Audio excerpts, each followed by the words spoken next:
Have you been in your living room and decided you needed to get an object from the other room, like your bedroom? You walk into the other room, and as soon as you go through the door into your bedroom, you realize, what am I doing here? Totally forgotten why I came into this room. And then you go back into the first room where you started at, and the idea comes back. Oh yeah, I needed to get my car keys. The reason this happens is because our self, the ego, is contextualized by social space and by environmental space. And this is true in dreams too.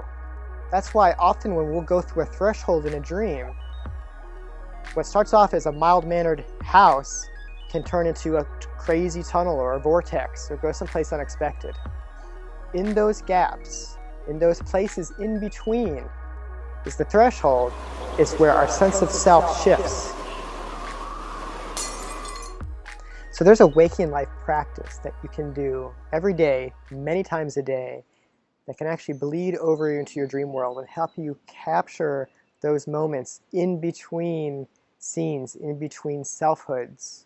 Because those gaps, there's something that's still very real that we keep. That's the witness. And when you develop the ability to witness more, you become more lucid in dreams and in waking life. The practice is simple.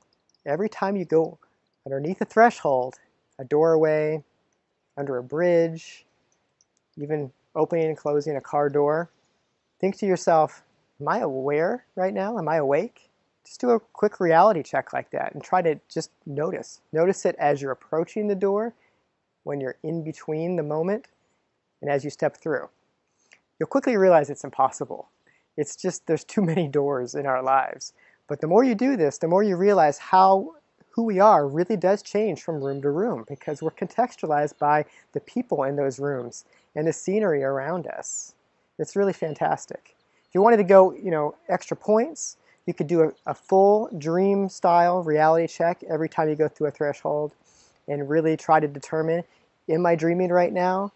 And that could involve, jumping in place to see if you fly, or looking for text to see if it shifts, and look back to see if it moves around or changes because of the instability of the dream.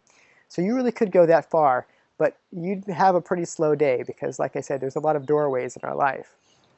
So that's the threshold exercise, and you'll be amazed at how quickly it affects your waking life and your dreams.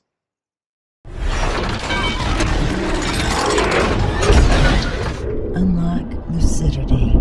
Transform through your dreams.